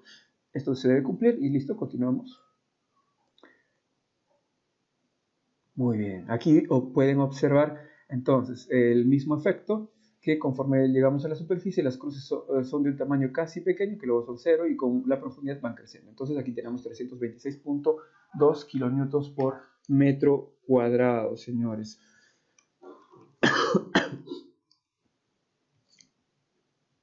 Listo, entonces, ¿cómo podríamos calcular estas presiones efectivas? Recuerden, por encima del nivel freático, sumatoria peso específico por profundidad, es decir, 16.5 por 6, más por debajo del nivel freático es 19.5 menos 10, lo cual nos da 9.5 por los 24 metros restantes, ¿sí? Y esto nos da esta presión, ¿sí? Entonces tendremos 16.5 por 6 más 9.5 por los 24, ¿sí? Siempre y cuando sea ese el peso específico del nivel freático. Muy bien, continuemos. Deben cumplirse los valores y ustedes pueden verificarlos o tal vez con una diferencia de algún decimal, pero bueno, actualicemos. Ya está, ya hemos definido, no se olviden, la geometría, las propiedades del terreno, las condiciones de borde, la carga. La carga, como pueden ver, se ha tornado de un color gris. Ya luego vamos a explicar en el siguiente módulo a qué se debe eso.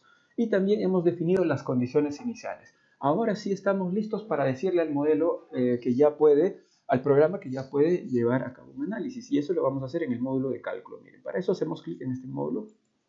Cálculo nos va a pedir grabar nuestro modelo. Vamos a darle sí. Y ustedes pueden elegir la ubicación que mejor se les acomode. Entonces, en este caso vamos a grabarlo en el escritorio. Vamos a ver, vamos a colocar...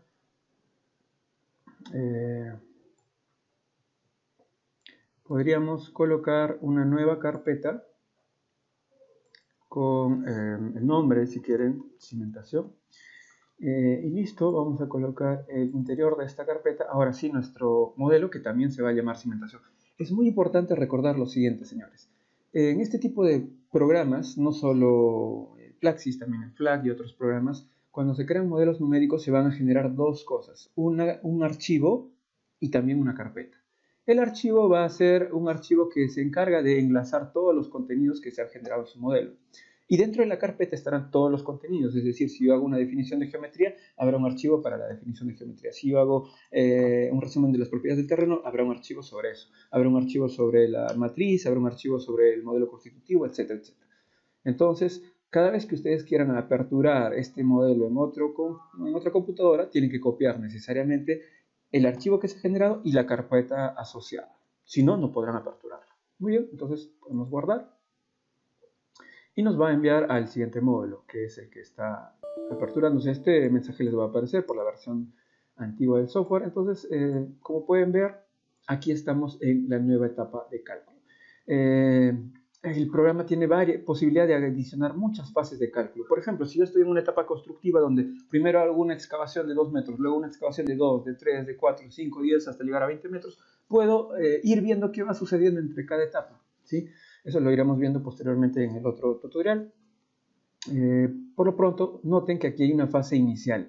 En esta fase inicial están contenidos esas presiones de poro que hemos definido anteriormente y las presiones efectivas que también hemos definido anteriormente. ¿Ya? Aquí vamos a darle el nombre a la fase inicial. Si quieren le ponen carga distribuida, o en este caso, si quieren, vamos a llamarle cimentación flexible. ¿Por qué le vamos a llamar cimentación flexible? Porque recuerden que hemos aplicado la carga directamente contra el terreno. Entonces, lo que se deforme el terreno sería lo que se deformaría una cimentación hipotética que sería completamente flexible. ¿Sí? En términos simples es lo mismo. Aquí le vamos a decir que esa fase debe iniciar desde alguna fase, ¿no? Como solamente tenemos la fase inicial, bueno, pues escogeremos eso, la fase inicial. ¿Qué quiere decir, señores? Esto es muy importante. Cuando yo tenga, digamos, 10 fases, yo coloco una fase, yo le debo indicar al programa que esta fase adicional que estoy colocando debe iniciar a partir de los resultados de alguna de las fases anteriores. No necesariamente es de la inmediata anterior, puede ser de alguna anterior, ¿no? Por ejemplo, 5 fases atrás. Es que yo quiero adicionar una característica que me olvidé en el transcurso. Muy bien, como aquí solo hay fase inicial, listo. Aquí tenemos los tipos de cálculo que puede llevar a cabo esta versión del programa. Miren, puede llevar a cabo un análisis del tipo plástico que está más enfocado en solamente conocer los esfuerzos, los desplazamientos que ocurren dentro del modelo. Luego la consolidación, que como ustedes ya saben, nos ayuda a definir el asentamiento que se produce por la disipación del exceso de presión de poros cuando nosotros aplicamos un incremento de carga al terreno. No es ese el caso. Luego tenemos un análisis de reducción de parámetros C y Φ. Esto está enfocado a análisis de estabilidad para identificar los factores de seguridad. Por ejemplo, en taludes se aplica bastante este tipo de cálculos. Lo vamos a ver en el tercer tutorial de este tipo. Luego tenemos un análisis del tipo dinámico, es un análisis donde yo introduciré solicitaciones que son variables en el tiempo, por ejemplo, acelerogramas. Si recuerden del video de aceleraciones que hemos revisado sobre conceptos básicos de sismología, entonces tenemos un acelerograma, lo podemos colocar en la parte inferior de nuestro modelo para saber qué efectos tendría el sismo en nuestro modelo. Tampoco sea el caso en este momento. Entonces seleccionamos análisis plástico. Listo, ahora necesitamos definir qué solicitaciones se van a llevar a cabo en esta fase que hemos denominado cimentación flexible. Para eso, primero seleccionamos la cimentación flexible y luego definimos parámetros aquí. Dentro de parámetros vamos a ir a Define. Ya está, aquí tenemos nuestro estrato. Como ustedes pueden ver, la carga distribuida está apagada. ¿Qué significa? Necesitamos prenderlo. Hacemos clic. Listo. Recién en ese momento la carga distribuida actuará. Y si tuviésemos anclajes, muros, iremos activando lo que corresponda en cada etapa. Y lo que no corresponda lo mantendremos desactivado hasta que lleguemos a la etapa donde corresponda activarlo. Aquí solamente tenemos una carga distribuida. Actualizamos. Y listo, ya está. Pues, miren, lo que podríamos hacer es lo siguiente. Vamos a resetear los desplazamientos a 0. ¿Por qué? Recuerden, señores, antes de avanzar, en la etapa inicial, ¿sí? En la etapa inicial de cálculo, recuerden que hemos definido las presiones de poros a partir del nivel freático y las presiones efectivas a partir de la sumatoria de pesos específicos por profundidades. Pero no se olviden que la configuración que hoy día encontramos nosotros del terreno al ir a construirla es la inicial para nosotros, para nuestro propósito de ingeniería, pero no es la inicial, digamos, total, real, absoluta. ¿Por qué? Porque en el pasado ese terreno tenía otra altura, un poco mayor, y debido al peso propio se ha asentado un poco. Entonces, cuando este programa ha hecho la simulación aquí en la fase inicial de esas presiones de poro y de esas presiones efectivas, también ha sucedido un asentamiento. Entonces, lo que vamos a hacer es resetear esos desplazamientos a 0. Esa sería una posibilidad. ¿Sí? Esa sería una posibilidad y es lo que vamos a hacer. ¿Para qué? ¿Con qué objetivo? Con el objetivo de que en esta fase solamente leamos los desplazamientos que han ocurrido en esta etapa y no los de la etapa anterior. Vamos a revisar eso en su momento. ¿Qué diferencias ocurren? Miren si es que colocamos esta opción y si no la colocamos. Por lo pronto vamos a darle clic en calcular Ahora sí. Nos va a preguntar, señores, si queremos definir unos nodos especiales. ¿Qué eran los nodos? ¿Se acuerdan estos puntos que están en la parte interna del elemento? Entonces, de cada uno de los elementos que conforman nuestro modelo, entonces cada elemento tiene 15 nodos y 12 puntos de esfuerzo. Nosotros podemos leer los resultados en cualquiera de esos puntos de todo nuestro modelo. Pero si queremos, por ejemplo, resultados más prácticos, más rápidos, podemos definir algunos puntos de interés previo al cálculo, es decir, hasta 8 puntos de interés. Vamos a darle sí, ¿ya? ¿Qué significa? Miren, aquí ustedes tienen todos estos nodos y nosotros podríamos elegir, por decir aquí, alguno de esos nodos que a nosotros nos importe. Vamos a buscar, observen que cuando ustedes se van moviendo, aquí se van a ir moviendo también las coordenadas. Entonces vamos a buscar uno que esté mucho más cercano al centro, que sería 60,30. Por decir, aquí tenemos 58, aquí tenemos 59, aquí tenemos 60,30. Este es el nodo que está justo en la parte inferior de la cimentación al centro. Entonces hacemos clic en ese nodo y listo, ese será nuestro nodo A. Podemos elegir hasta 6 nodos. Vamos a elegir otro nodo, digamos por aquí el nodo B, y por aquí no hay uno que esté exactamente en esa recta. Ahora, para que ustedes encuentren muchos más nodos que podríamos haber hecho, de refinar más la malla, podríamos refinarla. Vamos a elegir un punto C por aquí. Observe, tenemos punto A, punto B y punto C. Actualizamos. Listo, ya está listo para el cálculo de nuestro programa. Damos clic en calcular. Nos va a aparecer nuevamente este mensaje. Ya les hemos indicado a qué se debe. Aceptamos y esperamos. Sí, esperamos que se desarrollen los cálculos. Se está llevando a cabo el modelo.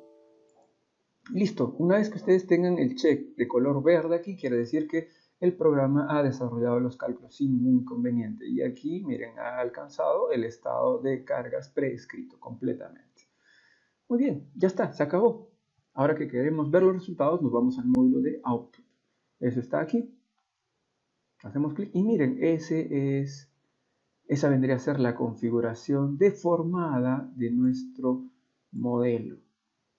Tal vez no les parezca muy amigable, ¿no? Aquí tienen una malla, miren. Y el asentamiento, aquí pueden ver, ojo, como hemos desactivado los asentamientos que se han producido en la etapa previa, ahora sí podemos afirmar que este asentamiento se debe única y exclusivamente a la aplicación de la carga distribuida. Ya no estamos sumando los desplazamientos que han ocurrido en el pasado. ¿Se acuerdan? Hemos activado una herramienta, resetear desplazamientos a cero. Reset displacement to zero. Ahora, lo que vamos a hacer, señores, es colocarnos en las diferentes opciones de visualización de los resultados que tenemos. Recuerden que en un análisis de tipo plástico podemos leer desplazamientos, podemos leer deformaciones, cortantes también, esfuerzos de diversos tipos, y esos los vamos a encontrar por aquí. Miren, aquí están deformaciones y esfuerzos. Miren todos los tipos de deformación que podemos encontrar, todos los tipos de esfuerzos que podemos encontrar. Nos vamos a situar en deformaciones, por ejemplo, totales. Estas serían las deformaciones totales. Este tipo de visualización está denotado por vectores, como ustedes pueden ver aquí. ¿Sí? Miren, los mayores desplazamientos están justo debajo de la cimentación. Miren, este trazo que ustedes ven que estoy marcando con el cursor es muy parecido. Vamos a acercarnos un poco. Este trazo por aquí es muy notoria la semejanza con ese trazo que vimos en unas láminas anteriores que corresponde a cimentaciones completamente flexibles. Nuestras cimentaciones reales, si bien es cierto, se parecen mucho más a una cimentación completamente rígida, no lo son al 100%.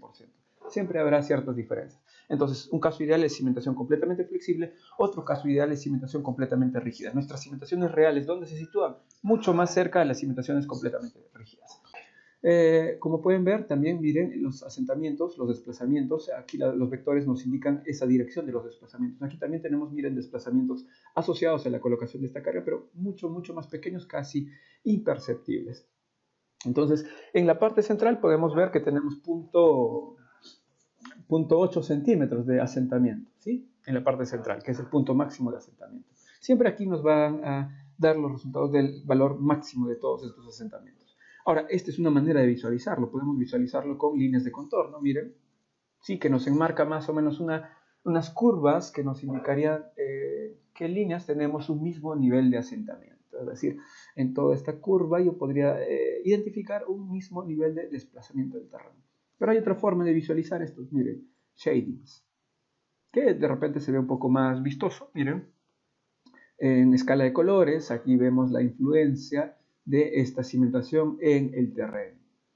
¿Qué más tenemos? Por aquí podemos verificar los esfuerzos. Entonces vamos a ver los esfuerzos efectivos. Miren, estos son los esfuerzos efectivos. Y también tenemos aquí en distintas direcciones principales, pero vamos a ver los esfuerzos relativos en shadings. Miren, estos serían los esfuerzos efectivos. Ahora, si nosotros queremos leer los esfuerzos en distintas direcciones, aquí los tenemos. Miren.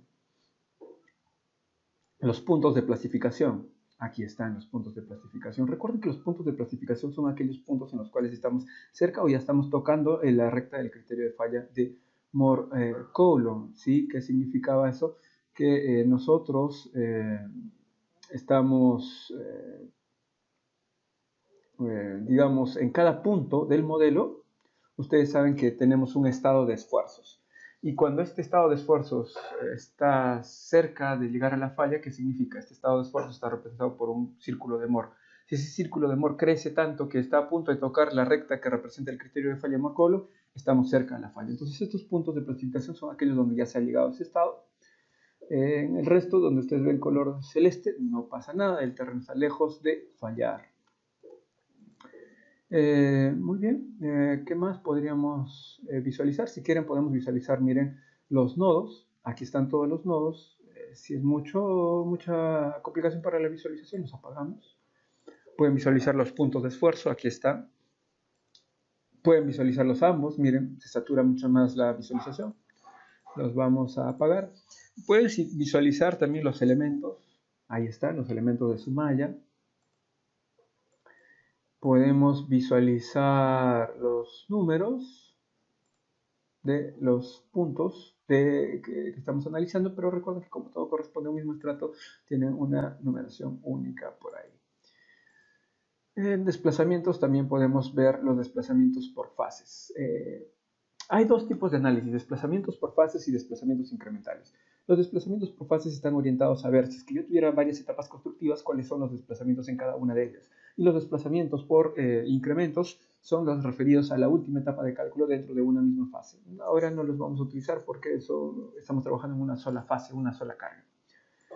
Ahora dentro de los esfuerzos, miren, si quisiéramos analizar los esfuerzos efectivos, nos vamos a lo siguiente. Recuerdan que teníamos un punto A, B y C. No sé si los podemos visualizar por aquí. Miren, aquí tenemos todos los puntos, ¿sí? Es decir, tenemos todos los nodos que están en nuestro terreno. Aquí están todos los puntos de esfuerzo, perdón. Entonces, el clúster es uno, es decir, un único estrato. Si tuvieran varios estratos, tendrían varios clústeres. Ahora, dentro de cada clúster, es decir, dentro de cada estrato, tienen varios elementos, es decir, cada triángulo. Todo esto sería un triángulo, ¿sí? Tenemos un triángulo. Y dentro de cada triángulo, ¿se acuerdan? Teníamos 15 nodos para leer los desplazamientos y 12 puntos de esfuerzo. Aquí están los 12 puntos de esfuerzo que corresponden al primer triángulo, luego al segundo triángulo y así sucesivamente, señores.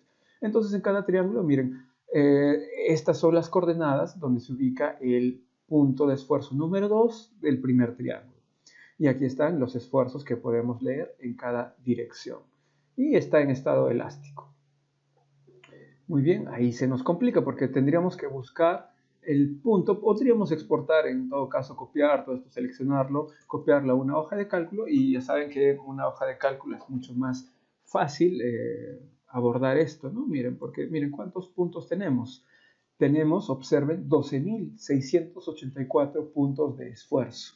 Es decir, 12.684 resultados para todos los tipos de esfuerzo que podemos leer en X, en Y, en Z, planos principales, etc.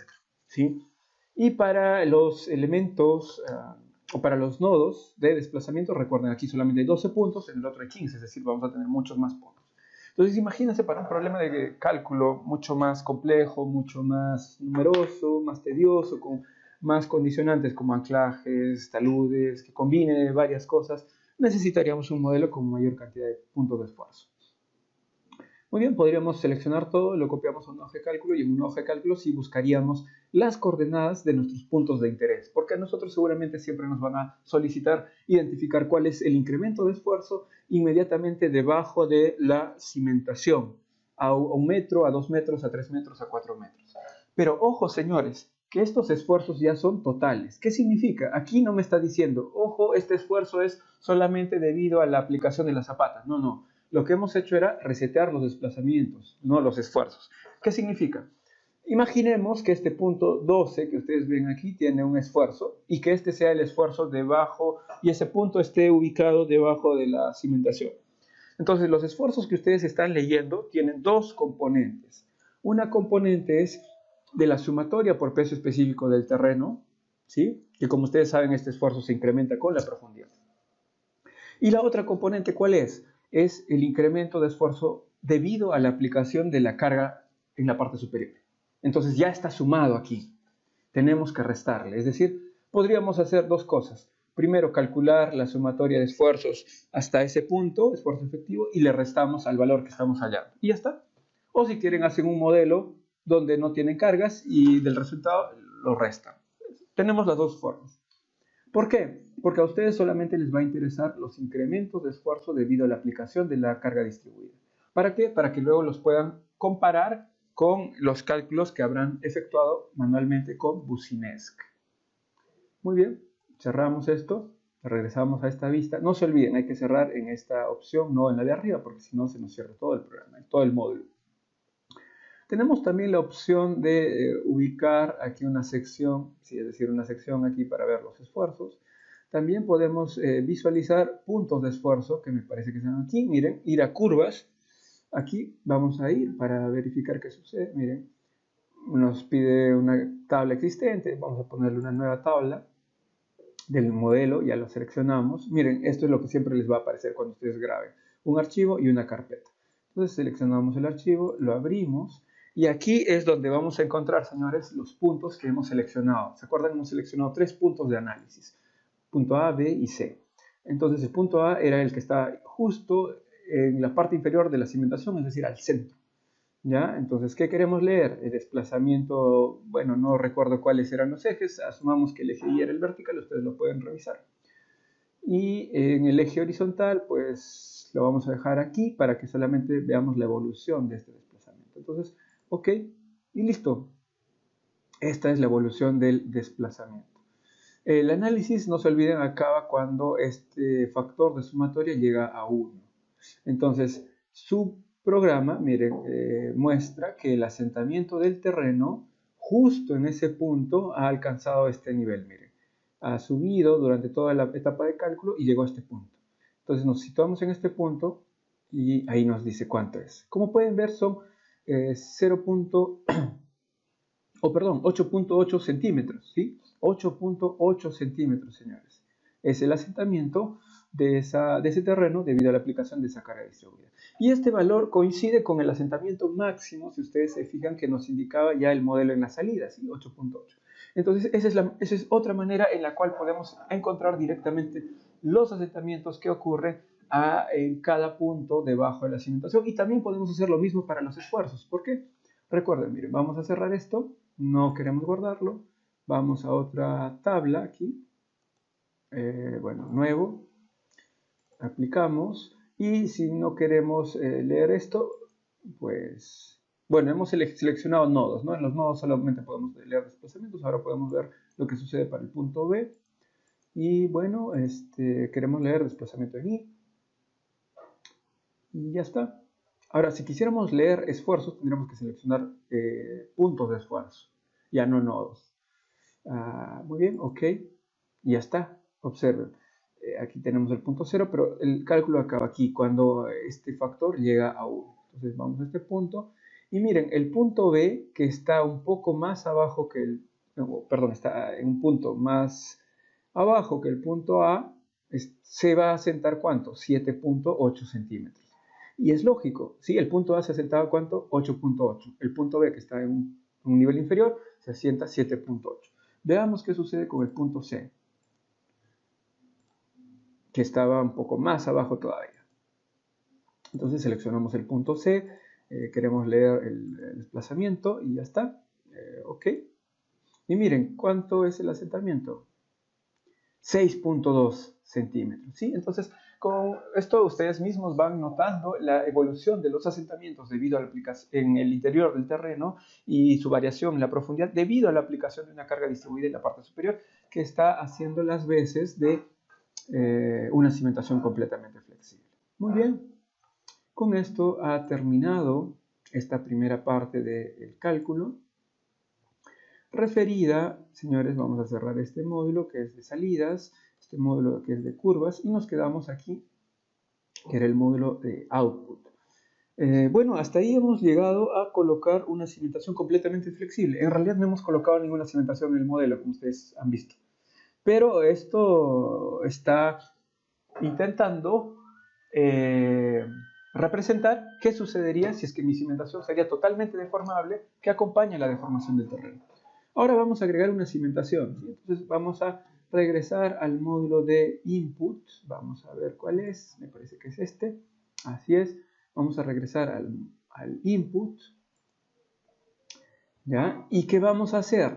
Vamos a agregar ahora la cimentación, ¿sí? Hasta este punto ya hemos terminado la primera parte, que es representar una cimentación completamente flexible. Entonces ya tienen también los órdenes de magnitud y todo. Vamos a ir ahora a definir una cimentación. ¿Qué vamos a hacer? En esta línea que va del punto 4 al punto 5 vamos a agregar un elemento estructural. Esto lo vamos a realizar con esta herramienta que ustedes pueden ver aquí, Plate. Entonces vamos al Plate y vamos a dibujar desde el punto 4 al punto 5. Para evitar, señores, problemas de dibujo, porque si queremos hacer clic, en muchos casos, debido a que ustedes ven aquí una malla, una grilla, a veces al hacer clic se va a ir directamente a uno de esos puntos, lo preferible es tipear esto. Entonces, ¿cómo lo tipeamos? Ya saben ustedes, 55 espacio 30, Enter,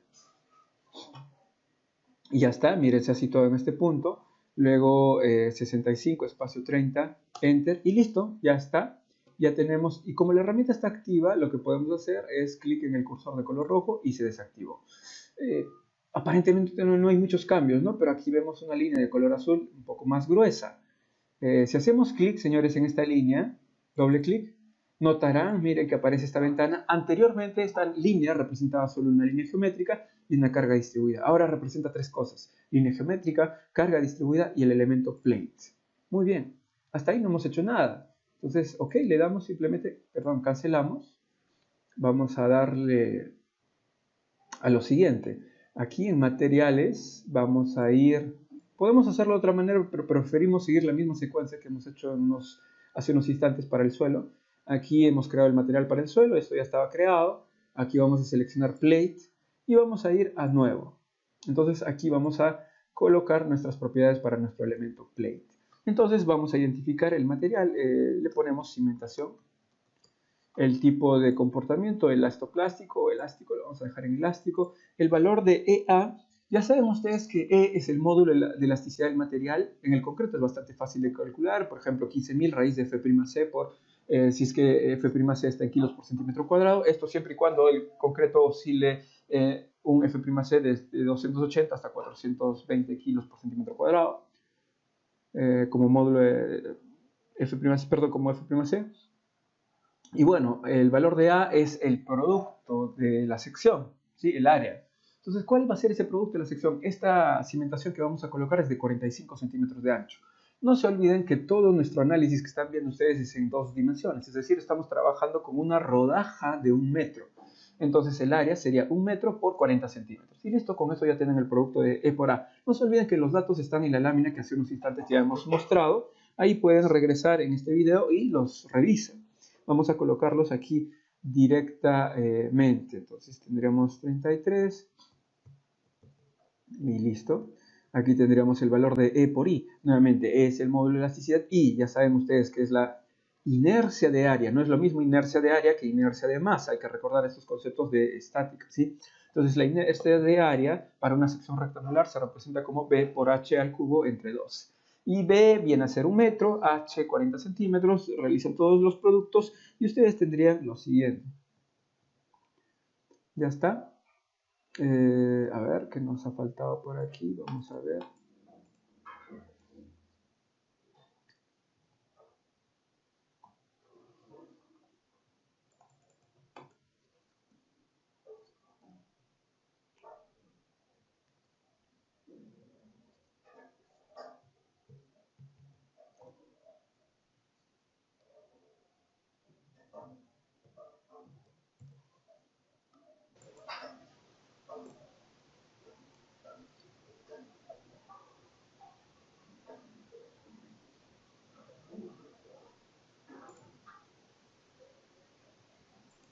Entonces el valor que correspondía aquí es de 13.000.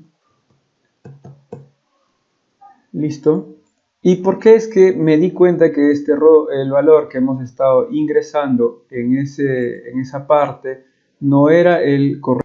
Fue por lo siguiente, porque luego de colocar estos dos valores, si es que ustedes los han calculado adecuadamente, el diámetro que ustedes ven aquí equivalente debería corresponder al espesor del muro que ustedes están colocando. Entonces, ahora sí estoy viendo que es de 40 centímetros y podemos continuar. Luego tenemos el parámetro W, que lo he calculado como 6, y el coeficiente Poisson vamos a utilizar 0.2. Este parámetro W, señores, ¿qué es lo que intenta representar? Y en el enunciado del trabajo final ya he colocado una forma de cálculo para este parámetro, lo pueden verificar, pero en esencia lo que busca es, recuerden, que esta línea aquí está representando una losa de 40 centímetros, es decir, deberíamos tener una losa de 40 centímetros en esta zona, pero en el programa es una línea, entonces habrá una cierta área que en realidad está siendo ocupada por el peso específico del suelo, cuando en realidad era ocupada por el peso específico del elemento estructural. Por lo tanto, esta superposición de pesos hay que reducirla, recortarla, ¿ya? Y eso se calcula, y ese cálculo se hace para determinar este W, que sería un peso equivalente. Estos parámetros de Rayleigh de alfa y beta son empleados para las características del comportamiento y el amortiguamiento del elemento estructural frente a acciones dinámicas. En este momento no vamos a llevar a cabo ningún cálculo de ese tipo, entonces dejamos así, ok. Ok, y ya está. Ahora entonces, señores, vamos a esta línea nuevamente, doble clic, ya vemos este menú. Esta línea representa estos tres elementos, damos clic en Plate, ok. Y ahora ven que ese plate que está definido del punto 4 al punto 5 no tiene ningún material asignado. Vamos a poner cambiar y le vamos a asignar cimentación, que ya le hemos creado hace unos instantes. Ok. Y ahora sí, miren, ok. Y ya está. Ahora sí que ya tenemos, además de la geometría, el terreno, las condiciones de borde, la carga distribuida, una cimentación que va a soportar la carga distribuida y luego va a transmitir esas cargas al terreno. Y veamos qué diferencias hay en el comportamiento. Recuerden cuántos eran los asentamientos en el punto A, punto B y punto C. Si mal no recuerdo, 8.8 centímetros, 7.8, 6.7, en ese orden, ¿sí? Vamos a recordar. Continuemos, entonces, ahora que hemos hecho un cambio, no se olviden, es necesario volver a declarar la definición de nuestras mallas, no se olviden de eso. Nos dicen, la geometría ha cambiado, hay que volver a resetear todo esto. Entonces, ahí está, definiendo nuestra malla. Como ya es una malla fina, aceptamos, actualizamos y listo. Vamos a las condiciones iniciales. Nuevamente, cualquier cambio que ustedes realicen, necesariamente, después de cualquier cambio que ustedes realicen, necesariamente debemos volver a definir esto. Bueno, como ya tenemos dibujado el nivel freático, vamos a definir las presiones de poros. Ok, ahí están las presiones, actualizamos. Ahora cambiamos de opción, vamos a definir las presiones efectivas. Ok, ahí están las presiones efectivas, actualizamos y vamos a calcular. Nos pide guardar, bueno, lo superponemos en nuestro modelo anterior. Agregamos. Bueno, esto ya está. Activamos, mire, si su modelo les aparece aquí sin ningún check, hacen doble clic y ya está. Este es el clic. Esta flecha azul me indica que ya está listo para ser corrido este modelo, esta fase de cálculo. Bueno, ya hemos mencionado, este es el nombre, esta es la fase de la cual va a partir. Como hay una sola fase, tiene que partir de la fase inicial, el tipo de cálculo. Y ahora hagamos clic en esta fase para definir el tipo de análisis. Resetear desplazamientos, ya hemos explicado a qué se refiere. Vamos a definir y observen, aquí está apagado todo, ¿no? Entonces vamos a aprender, ahora son dos cosas que tenemos que aprender, la carga distribuida y también el elemento plate. Entonces hacemos clic aquí y nos va a preguntar, ¿cuál quieres activar? Vamos a decirle activa los dos. Activamos y ya está, actualizamos. Muy bien, calculamos. Uy, nos pregunta por los nodos, no los hemos definido. Bueno, vamos a definir y tratar de definir unos nodos que estén en una ubicación muy parecida a las anteriores, ¿sí? Vamos a darle clic en sí. Nos vamos a la parte inferior de nuestra malla y busquemos, no sé si este era el nodo, entonces aquí está, este era el nodo A. El nodo B, pues no sé si era este exactamente, pero bueno, espero que nos pueda servir de referencia. Y vamos a tomar esto como nodo C. El nodo así que es exactamente igual al del caso anterior. Entonces ese sí sería comparable. Era 8.8 el valor. ¿Sí? Actualizamos. Calculamos. Bien, ahí está el cálculo. Como ustedes pueden ver, no demora prácticamente nada porque es muy simple, muy sencillo el cálculo que estamos llevando a cabo. Aquí tenemos el modelo, alcanzó el cálculo correctamente. Vamos a la salida y ahí están los asentamientos. Y miren, en el caso anterior, ¿cuánto era el asentamiento? 8.8. ¿Cuánto es el asentamiento ahora? 8.5. ¿Sí? Es menor. ¿Por qué? Porque ahora tengo una estructura rígida que se encarga de transmitir esas presiones hacia el terreno. Ahora, si yo quisiera representar una estructura, señores, muy rígida, ¿qué tendría que hacer? Simplemente crear un plate y colocarle los parámetros EA y EI más robustos, más grandes, para que representen a una estructura completamente rígida. Aquí estamos colocando simplemente una losa de 40 centímetros, que, bueno, no es una losa, es una losa, digamos, convencional, que podría ser colocada en términos reales. Entonces, miren cómo ha descendido el asentamiento. Esos asentamientos incluso los podemos volver a leer en las curvas. Aquí pueden ver ustedes nueva tabla. Aquí tienen el asentamiento, perdón, el modelo. Hacemos clic, punto A. Quiero leer asentamientos verticales. Ok, y aquí está, miren. Este es el valor, ¿sí? 8.5. Bueno, redondeado, pues, ¿no? En el caso anterior me decía 8.49.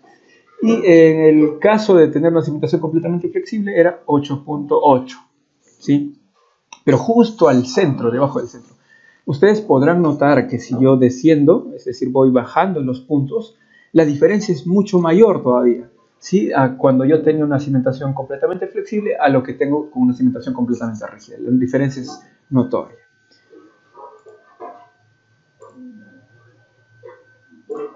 Muy bien, señores. Bueno, aquí también podemos verificar los desplazamientos totales con las diferentes visualizaciones. Y aquí termina este primer pequeño video como una muy breve introducción al modelamiento numérico en un problema bastante sencillo.